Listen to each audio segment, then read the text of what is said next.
All right, just another quick update. So I do a real quick video here so I can kind of keep track of my progress. So I got the new coil. I put that on the ignition assembly here. It goes on the center post. There's a little clip that kind of slides in the bottom of it on the post and in between the post and the coil. Kind of put some tension on it, and then it kind of, you can't see it here, but it kind of holds the coil in place there. There's a little flap that kind of holds it in place.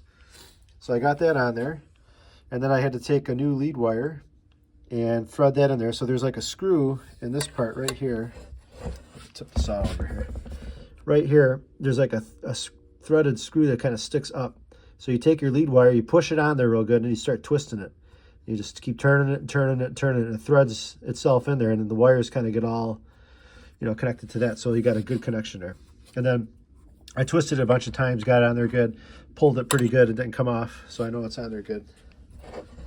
So then you kind of feed it down around there, underneath all that stuff there, and then there's a hole in the case here that's kind of made for the wire, so you got to feed that through.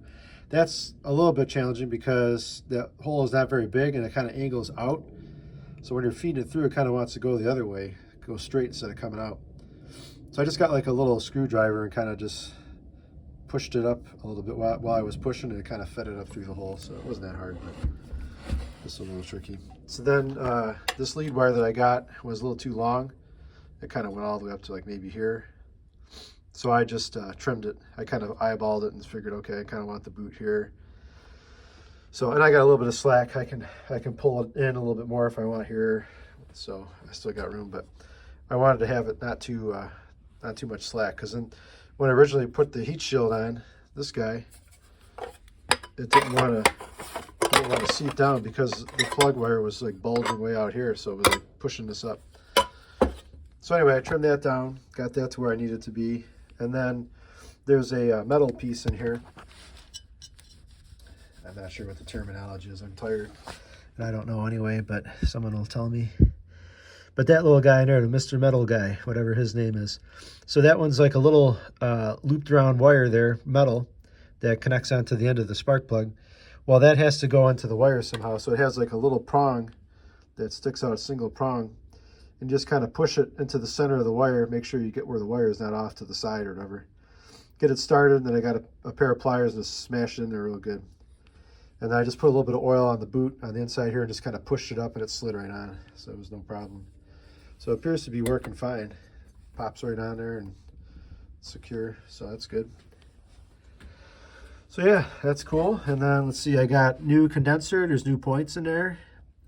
This coil has a little bit different ground system. It has a bare wire that kind of comes out, and it's supposed to fit behind that post there, behind that block. So it grounds itself out with the ignition assembly, I guess. And then you got your other wires. So you got your coil lead wire, that little blue guy back there, that's a condenser wire, and then that black one is a kill switch wire. So I got to put all those back on. So anyway, it's got all new ignition parts now. New coil, points, condenser, new lead plug wire, new plug. So I mean, I don't know if that's not it, then man, I don't know what it is, And then I lost this washer. So this little guy here, Mr. Lock Washer there, I lost that guy. My daughter was out here helping me earlier, showing her how to do some stuff, and we're like, oh, where'd the washer go? We looked all over, thought I found the floor, I'll never find it, And then I was like, well, I'll just have to use the nut on there and just, put some Loctite on it, I guess, whatever. So I came back out here, and I got my screwdrivers out, and it was sitting on a screwdriver. How about that, eh? It was just sitting on the tip. I was going to adjust some stuff, and there it was. So I got a free pass on that one. So I'll put that back on along with Mr. Woodruff key, and then put all these wires back on, get the flywheel back on, the starter cover, all that jazz, and then I'll see if this thing's got spark. But it's kind of late now. I got to work tomorrow, so I think I'm going to call it a night.